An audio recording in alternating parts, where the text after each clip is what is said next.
Break के बाद स्वागत है आपका। बढ़ते हैं खबरों में आगे। बिहार विधानसभा चुनाव में मिली करारी हार के बाद नेता प्रतिपक्ष तेजस्वी यादव के अंदाज और तेवर दोनों बदले दिखने लगे। संयम, सौम्यता, चतुराई और बुद्धिमत्ता सब कुछ दिखा स्पीकर के चुनाव के समय। तेजस्वी यादव के इस बदलाव के पीछे नई राजनीतिक शुरुआत के तौर पर विशेषज्ञ मान रहे हैं। बिहार विधानसभा चुनाव में मिली हार के बाद आरजेडी नेता तेजस्वी यादव अलग और बदले हुए रूप में नजर आए। चुनावी हार के 17 दिन बाद तेजस्वी यादव सार्वजनिक तौर पर बोलते दिखे। इस दौरान तेजस्वी न तो आक्रामक थे, न ही तंज कस रहे थे और न ही उनकी बातों में तल्खी दिखी। इसकी बजाय उनके लफ्जों में शालीनता और गहरे राजनीतिक संकेत दिखाई दिए। यह अवसर बीजेपी के वरिष्ठ विधायक प्रेम कुमार को विधानसभा अध्यक्ष चुने जाने का था। बीजेपी के विधायक प्रेम कुमार को मंगलवार को सर्वसम्मति से विधानसभा अध्यक्ष चुना गया। चली आ रही परंपरा के अनुसार मुख्यमंत्री नीतीश कुमार और नेता प्रतिपक्ष तेजस्वी यादव ने प्रेम कुमार को अध्यक्ष के आसन तक पहुंचाया। इस दौरान सदन में हर हर महादेव, जय जय सिया राम और जय श्री राम और जय हनुमान का उद्घोष भी सदस्यों ने किया। ये कुछ नहीं आएंगे आप सर ऐसे इधर से आएंगे, आप इधर से निकल सबको उधर से उड़ना पड़ेगा। जैसे बता रहे हैं यहाँ सीढ़ी पर चढ़ेंगे, प्रणाम करके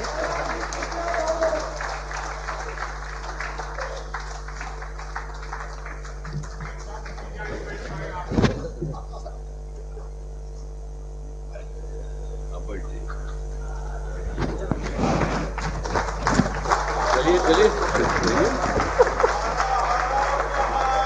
सब चलिए सब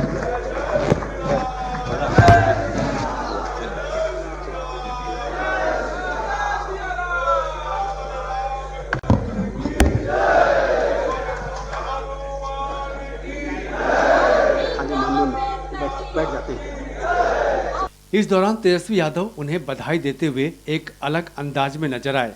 तेजस्वी ने कहा कि आप ज्ञान और मोक्ष की धरती के प्रतिनिधि हैं।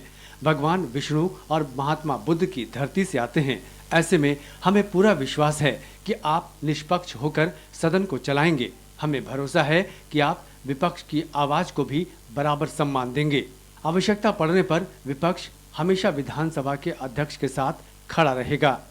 अध्यक्ष महोदय, आपको सबसे पहले बधाई देना चाहते हैं, शुभकामनाएं देना चाहते हैं। अपने दल की तरफ से, अपने राष्ट्रीय अध्यक्ष आदरणीय लालू प्रसाद जी की तरफ से और सभी महागठबंधन की तरफ से, सभी बिहार वासियों की तरफ से कि सर्वसम्मति से आपको जो है चुना गया है। और मुझे पूरा विश्वास है कि आप जिस धरती से आते हैं, ज्ञान और मोक्ष की धरती से आते हैं, भगवान विष्णु और बुद्ध की धरती से आते हैं।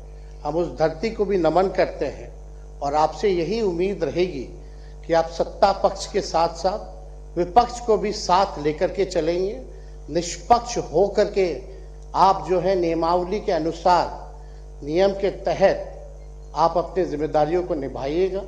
तेजस्वी ने कहा कि आपका लंबा राजनीतिक अनुभव रहा है, मंत्री के रूप में भी काम किया है, जनता की आवाज उठाई है। भरोसा है कि किसी को भी निराश नहीं करेंगे। जब भी विपक्ष की जरूरत हो, पूरा विपक्ष खड़ा रहेगा। आपने हमेशा से जनता की आवाज उठाई है।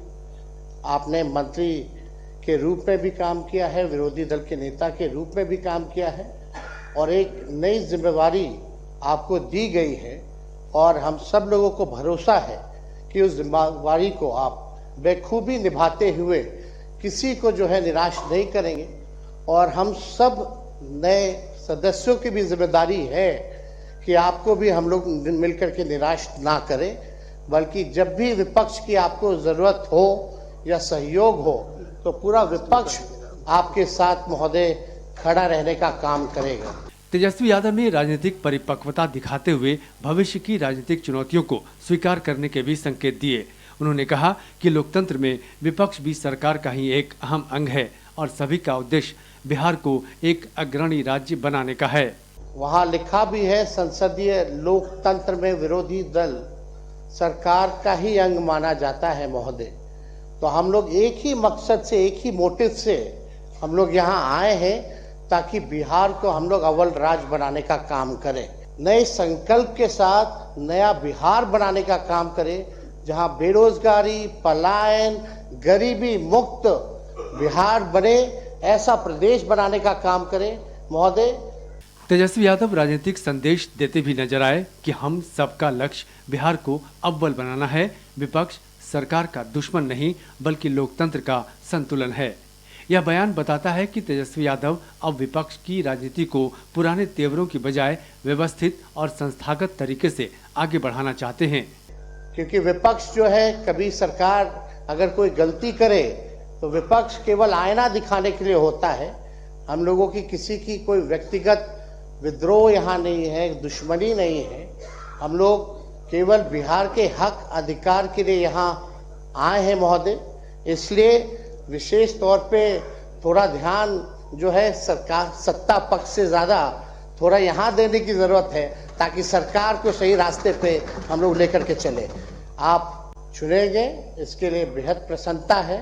और आप सब लोगों को, जितने नए सदस्य चुन करके आए हैं, उनको भी शुभकामनाएं हैं।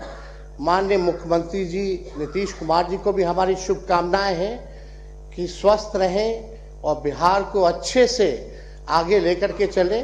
सदन के नेता हैं और यही उम्मीद है कि बिहार जो है आगे बढ़े। बहुत बहुत धन्यवाद महोदय। चुनाव में मिली हार के बाद तेजस्वी के भविष्य पर सवाल उठने लगे हैं, क्योंकि उनके नेतृत्व में आरजेडी की दूसरी बड़ी हार है। बिना मतलब के मुद्दों को लेकर के वो विधानसभा का समय बर्बाद किया करते थे। जनता ने उन्हें साफ संदेश दे दिया है, जितना शांत रहेंगे उतना तेजस्वी के लिए अच्छा है। और मैं राजद के और विपक्ष के अपने साथियों को एक सलाह दे देना चाहता हूँ, कायदे में रहोगे तो फायदे में रहोगे। क्योंकि वही तेजस्वी यादव नीतीश जी को क्या क्या उपमा देकर बिहार की जनता को बरगलाने का प्रयास करते रहे, लेकिन जब बिहार की जनता, बिहार के मतदाताओं ने 440 वोल्ट का झटका दिया, उन्हें हार जब मिला, तो उनके शब्दों में तब्दीली आ गई है। ये खुशी की बात है और हम चाहते हैं कि प्रदेश के प्रतिपक्ष के नेता सकारात्मक भूमिका के साथ प्रदेश की प्रगति में अपना योगदान सुनिश्चित करें और एक स्वस्थ परंपरा के तहत अगले 5 साल के लिए बिहार की सरकार यूं ही अपना काम करती रहे। तो खामोश ज़रूर आपको ऐसा नज़र आ रहे हैं, लेकिन उन्होंने अपने अभिभाषण में ये बताने की कोशिश की कि विपक्ष का बहुत बड़ा योगदान होता है।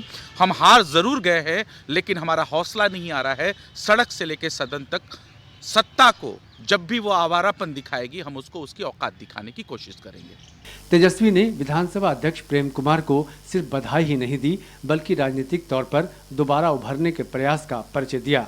तेजस्वी ने विपक्ष के रूप में सरकार से सिर्फ टकराव नहीं बल्कि अपने रोल को गंभीर बनाने की रणनीति अपनाई है, ताकि बिहार की जनता के बीच उनकी बात को गंभीरता से लिया जाए। ब्यूरो रिपोर्ट, कशिश न्यूज़।